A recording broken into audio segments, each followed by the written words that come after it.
எஜமானன் நீங்க தானே, என் எஜமானன் நீங்க தானே, எஜமானன் நீங்க தானே, என் எஜமானன் நீங்க தானே. ஆண்டவரும் உலக இரட்சகருமாய் இருக்கிற இயேசு கிறிஸ்து நாமத்தினால காலை மன்னா நேரலாகி உங்களை இந்த நாளிலும் சந்திப்பதில் அடிமை மிக்க மகிழ்ச்சி அடைகிறேன். ஆண்டவர் சொல்லியபடியே அவர் உங்களையும் என்னையும் 1000 மடங்கு ஆசீர்வதித்து நம்மை உயர்த்துவாராக. ஆமேன். கர்த்தருக்கு ஸ்தோத்திரம். இந்த 2318வது காலை மன்னா நிகழ்ச்சிக்கு நான் உங்களை அழைத்து செல்ல விரும்புகிறேன். அதற்கு முன்பதாக மிக முக்கியமான ஒரு காரியத்திற்காக ஜெபிக்கணும். ஆண்டவர் இந்த மாதம் முழுவதும் நம்மை நடத்தி நம்மை ஆசீர்வதிக்கும்படியாக காலை மன்னா நேராக நாம் ஜெபம் பண்ணுவோம். ஆண்டவர் நம்ம குடும்பங்களை அற்புதம் செய்வாராக. இந்த 2318வது காலை மன்னா நிகழ்ச்சியில நான் வார்த்தை உங்களுக்கு தீர்க்கமாக சொல்ல விரும்புகிறேன். அது என்ன வார்த்தை என்று சொல்லி பார்க்கும்போது, கர்த்தர் உனக்கு இறங்கி செய்ததை மற்றவர்களுக்கு சொல்ல வேண்டும். ஆமேன். கர்த்தருக்கு ஸ்தோத்திரம். ஒரு வேத பகுதி வாசிக்க கவனமாய் கேளுங்கள். மார்க்கு சுவிசேஷம் 5ஆம் அதிகாரத்தில் 19ஆம் வசனம் இவ்வாறு சொல்லப்பட்டிருக்கிறது, கர்த்தர் உனக்கு செய்தவைகளை எல்லாம் அவர்களுக்கு அறிவி என்று சொன்னார். அதாவது ஆண்டவர் இயேசு உங்களுக்கு செய்த நன்மைகளை மற்றவர்களுக்கு சொல்ல வேண்டும் என்று சொல்லி ஆண்டவர் இயேசு எதிர்பார்க்கிறார். அல்லேலூயா. நீங்கள் இந்த காலை மன்னா செய்தியை பார்க்கிறீங்க, எவ்வளோ நன்மைகளை பெற்றிருக்கிறீங்க, எவ்வளோ ஆசீர்வாதங்களை பெற்றிருக்கிறீங்க. உண்மையான காரியம். ஆனால் நீங்க பெற்ற நன்மைகளை, இயேசு உங்களுக்கு செய்த நன்மைகளை மற்றவர்களுக்கு நீங்க சொல்ல வேண்டும் என்று ஆண்டவராகிய தேவன் விரும்புகிறார். அதான் சொல்லப்பட்டிருக்க சம்பவம் என்னன்னு பார்க்கும்போது, ஒரு மனிதனுக்கு பிசாசு பிடித்து அவன் கல்லறை தோட்டத்தில் இருந்தான். இயேசு அவனை தேடி சென்று அவனுக்கு விடுதலை கொடுத்தார். அவனுக்குள்ள இருந்து எல்லா பிசாசும் அவன் விட்டு வெளியேறியது. அவன் புத்தி தெளிந்தவனாகி இயேசுவின் பாதத்திலே அமர்ந்திருந்தான் சொல்லி இந்த அதிகாரத்தில் போடப்பட்டிருக்கிறது. வஸ்திரம் இல்லாதிருந்தவன் வஸ்திரம் தரித்து இயேசுவின் பாதத்திலே இருந்தான். ஆண்டவர் எல்லாம் முடித்து விட்டு அவர் இக்கரைக்கு புறப்பட்டு வர வேண்டும். வருகிற சமயத்தில் அவர் சொல்லுகிறான், புத்தி தெளிந்தவன் சொல்லுகிறான், ஆண்டவரே நான் உன்னோடு கூட நானும் வரணும் அப்படின்னு சொல்றான். அதுக்கு ஏசப்பா சொல்றாங்க, என் கூட வர வேண்டாம், நான் உனக்கு இறங்கி செய்ததை உன் சொந்த பந்தங்களுக்கு போய் நீ சொல்லு அப்படின்னு ஆண்டவர் சொல்லி அவனை அனுப்புகிறார். ஐயா, ஆண்டவர் கையில நன்மை பெற்ற நாம அது நன்மையை நமக்குள்ள மட்டும் கொள்ளாமல் மற்றவர்களுக்கும் சொல்ல வேண்டும் என்று சொல்லி இயேசு விரும்புகிறார். அந்த மனிதன் ஆண்டவர் சொல்ல கேட்டு அப்படியே கீழ்ப்படிந்து புறப்பட்டு அவன் சொந்த ஊருக்கு போகிறான். அவன் சொந்த ஊர் தெக்கப்பொலிங்கிற ஊருக்கு போகிறான். அங்கே போய் தனக்கு இயேசு செய்த நன்மைகளை எல்லாம் சொந்த பந்தங்களுக்கு சொல்லுகிறான். அநேக ஜனங்கள் ஆண்டவர் இயேசுவை ஏற்றுக்கொண்டார்கள். இந்த காலம் என்ன செய்தியை கேட்கிற நீங்க சொல்றீங்களா?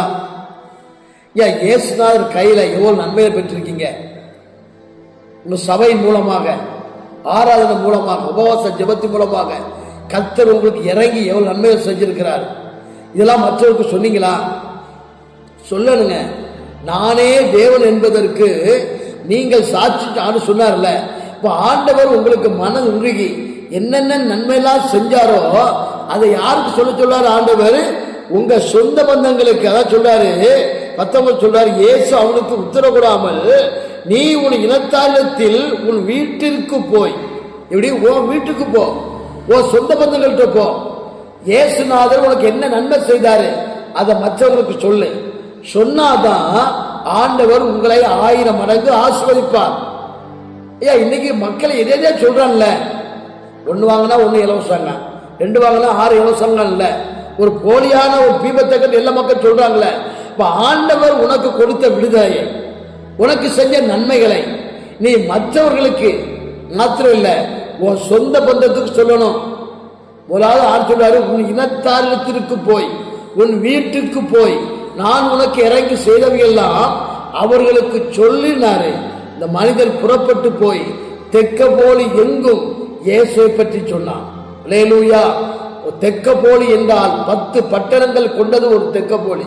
10 பட்டணங்களுக்கு ஒரு மனிதன் இயேசு தனக்கு செஞ்ச நல்ல காரியத்துல சொல்லிட்டாங்க. இன்னைக்கு நீங்க சொல்றீங்களா? இயேசு உங்களுக்கு ஒரு நன்மை செஞ்சிருக்கிறாரு, உங்க சபைக்கு ஒரு நன்மை செஞ்சிருக்கிறாரு, உங்க குடும்பத்துக்கு ஒரு நன்மை செஞ்சிருக்கிறாரு, உங்க விசுவாசிகளுக்கு நன்மை செஞ்சிருக்கிறாரு, தனிப்பட்ட காரியங்கள்ல பிள்ளைகளுக்கு மங்களகரமான காரியத்தை செஞ்சு வச்சாருல, இயேசுதான் செஞ்சு வச்சார் சொன்னீங்களா? நீங்க என்னைக்காவது சொல்லுங்க. இயேசு இந்த காலமன்னா செய்தி மூலமாக கர்த்தர் என்னை ஆசீர்வதித்தார். நான் நல்லா இருக்கேன், வியாதி படுக்கையில இருந்தேன், கர்த்தர் வியாதியை மாற்றினார். கடன் பிரச்சனையோடு கூட இருந்தேன், கடன் பிரச்சனை மாற்றினார். என் பிள்ளைகளுக்கு திருமணமாகாமல் இருந்தது, ஆண்டவர் என் பிள்ளைகளுக்கு திருமணத்தை பண்ணி வச்சாரு. இங்க நடந்துச்சா மட்டும் சொல்லுங்க, உள்ளதை உள்ளபடி சொல்லுங்க. ஏசு அதான் விரும்புறாரு. அவனுக்கு புத்தி தெரிஞ்சிட்டு தனக்கு இந்த பேயெல்லாம் வெளியே போயிட்டு அவன் சொல்ற, ஆண்டவர் நான் உங்க கூட ஊழியம் செய்ய வரேன் அப்படிங்க. அப்போ ஏசு இடம் கொடுக்கல, வேண்டாப்பா நீ என் கூட வர வேண்டாம், நான் உனக்கு இறங்கி செய்ததை உன் வீட்டுக்கு போ, உன் சொந்த பந்தத்திட்ட போ, அங்க போய் சொல்லு அப்படின்னாரு. இவன் போய் சொல்லிட்டான். அல்லேலூயா. ஆண்டவர் உங்களை என்னையும் ஆசீர்வதிக்க வேண்டும் என்று சொன்னார், 1000 மடங்கு உயர்த்த வேண்டும் என்று சொன்னார். இயேசு செய்த நன்மைகளை நீங்க மற்றவங்களுக்கு கண்டிப்பா சொல்லியே ஆகணும். சொன்னாதான் நமக்கு ஆசீர்வாதம். ஏசப்பா சந்தோஷப்படுவார். ஞானம் உள்ள மகள் தகப்பனை சந்தோஷப்படுத்துகிறார். அல்லேலூயா. இந்த மனிதன் பெற்ற நன்மைகளை எல்லாருக்கும் சொன்னான், தன் குடும்பத்துக்கு சொன்னான், சொந்த பந்தத்துக்கு சொன்னான், உறவினர்களுக்கு சொன்னான், நாடு முழுதும் சொன்னான். நீங்க சொல்றீங்களா? இங்க இயேசு நேசிக்கிறான்னு சொல்லுங்க. நான் ரொம்ப பலவீனமா இருந்தேன், சபைக்கு போனேன், பாஸ்டர் ஜெபம் பண்ணாங்க, ஊழியக்காரங்க ஜெபம் பண்ணாங்க, கர்த்தர் சுகம் கொடுத்தா சொல்லுங்க. அற்புதம் நடந்த மாத்திரம் சொல்லுங்க. எவ்வளவோ அற்புதங்களை பெற்றிருக்கீங்க. இந்த காலை மன்னா செய்தி மூலமாக ஒவ்வொரு நாளும் அருமையான பாஸ்டர் மதன் உங்களுக்கு ஒவ்வொரு நாளும் காலை செய்தியை ஒரு நாள் அனுப்பி கொண்டு வராங்க. எவ்வளோ நன்மையை பெற்றிருக்கீங்க. அதான் மற்றவங்களுக்கு சொல்லுங்க. மற்றவங்களுக்கு சொல்லிட்டு காலை மன்னா செய்தி பார்க்க சொல்லுங்க. பாஸ்டரோடு போனில் பேச சொல்லுங்க. மேலும் மேலும் ஆண்டவர் இயேசு உங்களை 1000 மடங்கு உயர்த்துவார். ஜெபமா.